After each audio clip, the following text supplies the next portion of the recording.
What's the deal, family? Welcome back to the channel, bringing you the realest and rawest reactions on YouTube. We got another banger for y'all today, man. Look, we got the story of Michael Jackson, 89 East Coast Crip.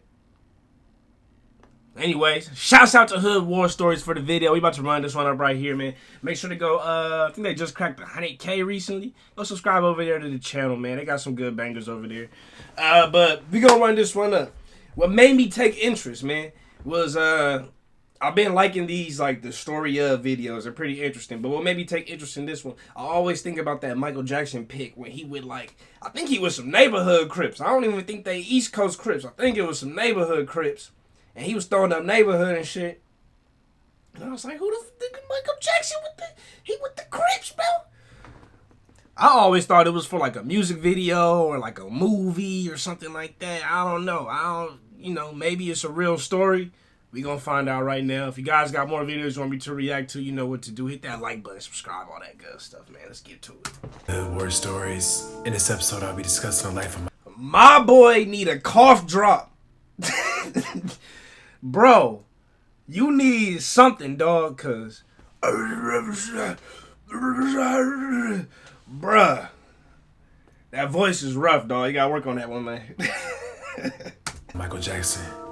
Michael Joseph Jackson was born on August 29th, 1958 in Gary, Indiana, located just 25 miles from downtown Chicago. Gary, Indiana was founded by U.S. Steel in 1906 as they built the sprawling Gary Works factory there. The jobs it created pulled people from all around to its state-of-the-art factory. Among those who came to Gary were European immigrants and Black Americans, fleeing the Jim Crow laws that were then in the South. By 1950, it is said that Gary was one of the most segregated cities in the country. Black people were only allowed to live in the Midtown section and were forbidden to cross the Broadway Bridge into the South Side, unless for work. At its peak, it was a very diverse and prosperous city. At one point, it was dubbed the City of the Century. But then fortunes took a massive change with the onset of white flight. Since then, the city of Gary has had one of America's highest percentage of Black Americans at 81%. Gary's decline was brought on by the growing overseas competition in the steel industry, which caused mass layoffs. Is it, what's his name? Isn't Larry Bird from Gary, Indiana? At least I think he's from Gary, Indiana. If he is, that makes sense to why bro was talking a lot of shit in the NBA and all that. Maybe makes a little bit more sense. And factories to be closed. Since the closures, the city has been left in ruins, impoverished, with most of the city being dilapidated, an influx in gangs and high crime rates. In 1993, Gary earned itself the title as the murder capital of the United States. At that point, it had a murder rate of 91 per 100,000 residents. Damn. 3 times more than Chicago. Our kids. Gary like that? Dying in the streets. Dying in the streets, houses, fields of Gary, Indiana, on the way to reclaiming its title as the murder capital of the United States. Numbers are so staggering. That's what it took, so now we on the map, so we like whatever. You're on the map for... This nigga said, now we on the map, bro. What is with niggas and violence, bro? Like, bro, I'm from LA. I say this every video. I'm from LA. I'm from LA. I'm from LA. At no point do niggas who live in LA, well, there are some niggas. Bro, I remember when 100 Days, 100 Nights happened, bro. Niggas was not on some, we on the map now. Man, fuck this shit. Nigga, you can't go outside in a white tee, which is the safest thing you're supposed to be going outside in, is a white t-shirt. And niggas was getting popped because they was wearing white t-shirts. Like, come on, bro. Like, niggas was not talking about how dope that was and how we on the map now, man. Fuck that shit. Murdering them. So, whatever. In 1993, Gary had more murders per capita, 109 among its 119,000 residents, than any other U.S. city. After a decline last year, Gary is now on a pace to smash its all-time record. What is it going to take to stop the baby from dying? Born to Joe Jackson, who's from Arkansas, and Catherine, who's native to Alabama, Michael is the 8th of 10 children in the Jackson family. He grew up in a small 2-bedroom home on 2300 Jackson Street. The home consisted of 2 bedrooms and 1 bathroom. and 622 feet of living space. At one point, all 11 members of the Jackson family resided in this small space. Michael once said, "You can take 5 steps from the front door and you'll be out the back." By the time Michael was 7, in the mid-60s, his neighborhood dramatically declined. Gangs and drugs began to thrive in the community. The growing influence of gangs worried Michael's parents. In turn, Joe Jackson's discipline hardened. The timing coincided with the increase in gang violence. They were only encouraged to play with one another, and sleepovers with friends were never allowed. Once the gang threat became an issue, the Jackson children were kept indoors more, and even kept from school on the last day of the year, because that was when the kids settled scores. Michael's 2 older brothers would walk through the Delaney projects regularly to get to school. That's where many of the gangs would congregate. The gang members would show love to the brothers for being in the Jackson 5. But then the gang started encroaching on the Jackson block, where they witnessed multiple rumbles between rival gangs. Fighting eventually turned into shootouts, which would have Michael and his family ducking to the ground trying to dodge bullets. Joe Jackson was determined to get his family out of gangland warfare. In August of 1969, Motown Records moved. Is this known information? Like, real talk, like, about, like, I've never seen the whole Jackson 5 movie. I've seen little parts here and there, but I ain't never seen the whole movie. I think that shit like 8 hours, bro. I'm not ever gonna watch that. But is this known information that, like, when they was growing up, they was going through this type of shit? Like, people shooting on the block, running through the projects, people fighting, shit like that? Like, is it known outside of people just knowing that Gary was just getting increasingly bad from the 60s up into the 90s, where it peaked? Was it known that they was going through this type of shit as they was growing up? Because I never knew nothing about this. I would never even assume that, to be honest with you. So, let me know. Michael and the rest of the Jackson 5 to Los Angeles, where they were put in various hotels. By the late 70s, Michael was increasingly looking to pursue a solo career. With the help of a music producer, Quincy Jones, Michael produced a solo album, Off the Wall. The album was a great success, eventually selling over 20 million copies. His second solo album, Thriller, launched Michael Jackson into a position as the most famous pop singer in the world. With little commercial advertising and promotion, Thriller rose to #1 on album sales and remained at the #1 spot for a grand total of 37 That weeks. was OG Mike. Attaining 100 million global sales. That was Black Mike. 9 million sales in the US. That was Following the Brother successful Michael. Thriller singles, The Girl Is Mine and Billie Jean. Beat It was released on February 14th, 1983 as the album's 3rd single. The music video for Beat It helped establish Michael as an international pop icon. The inspiration of Beat It in this video came from the Jackson family experiencing gang activity in Gary, Indiana. The video, which cost Michael $150,000 to create after the network refused to finance, was filmed at Skid Row in Los Angeles, mainly on East 5th Street, to add authenticity to the production, but also promote peace between them.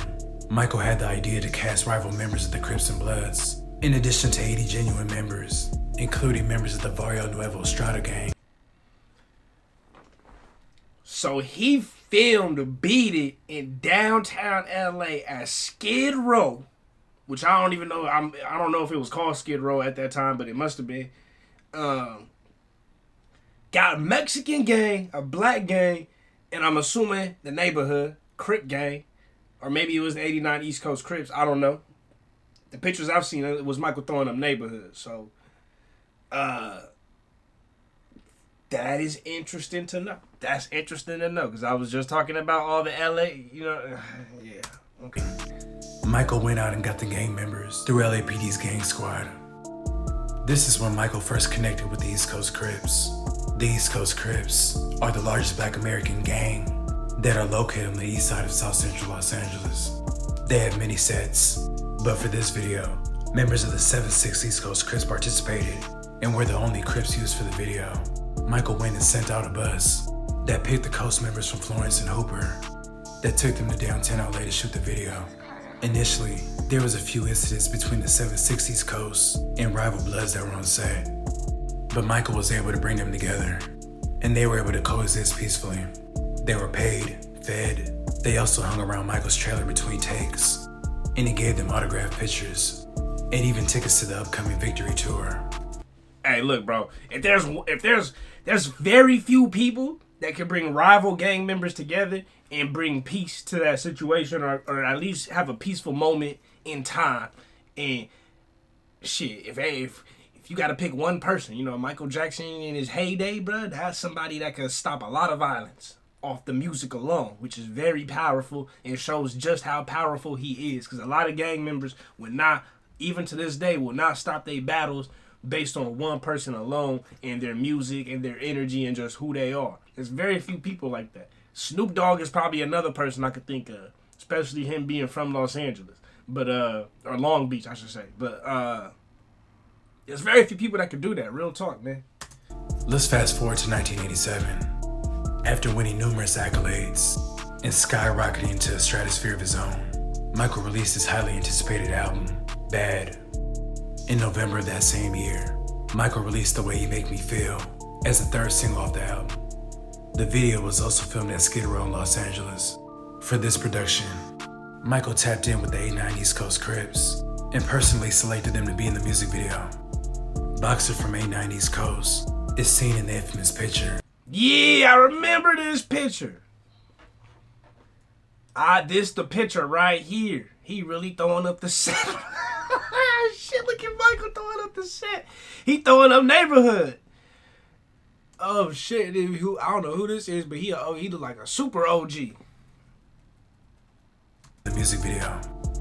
Boxer from 89 East Coast is seen in the infamous picture where Michael is throwing it up with the East Coast Crips.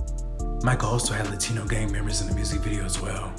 In addition, Michael had various gangs come to the video shoot and decorate the background with gang graffiti, including Fido's Broadway Gangsta Crips, 107 Hoovers, Venice 13, 18th Street, and the East Coast Crips. During the video shoot, Michael was very comfortable and was genuinely happy that the Crips were getting their shine. Rumors began to spread in the street that the Crips were behind Michael and had his back. Eazy-E from NWA spoke on the alleged affiliation. You said you were encouraging it. Look at Michael Jackson. He got all these gangbangers behind them and shit. They don't fuck with him. That same year, Michael recorded the unreleased song, I'm So Blue, and followed that up with Blue Gangsta. Fans speculate that Michael hit a light Crip walk on stage to a Beyonce song in the summer of 2003. That was not no Crip walk, man. But it's wishful thinking for sure. Michael returned to Gary, Indiana. It was the first time he had been back in over 20 years. Amidst all the excitement of his visit, Michael bought out an entire Kentucky Fried Chicken and passed out pieces of chicken to his fans in the parking lot. Allegedly, Vice Lords and Gangsta Disciples were at Michael's return, and they were allegedly crying and fainting. On June 25th, 2009, Michael Jackson. This nigga Michael got Vice Lords and Gangsta Disciples fainting and crying, bro. That's what I'm saying. Like, there's few people in the world, bro, that can bring gangs to unite with each other together, like on some just other type of shit. Like, you got gangsters, killers. Oh, Michael. Oh, shit. Come on, man. Who doing that out here? Jackson died of a cardiac arrest at the age of 50. Over a 4-decade career, Michael's contributions to music, dance, and fashion made him a global figure and the biggest superstar ever.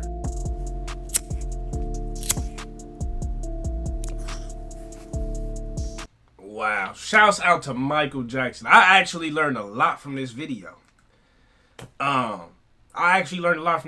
Man. Like, shouts out to Hood War Stories, because you be coming with some information that I ain't never heard nowhere else. Real talk, though. Real talk. Even in the Shia LaBeouf video, the Lloyd Avery video, I think might have been on the same channel. Lloyd Avery might have been a different one, but for sure the Shia LaBeouf video was from this channel too, man. I just learned a lot, bro. So anyways, shouts out to them for the video. Go subscribe over there. And if you guys enjoyed this one, hit that like button, hit that subscribe button, all that good stuff. I love y'all. Appreciate y'all. Remember to keep it real, rules rare, bro. Always reaches everyone next time. Peace.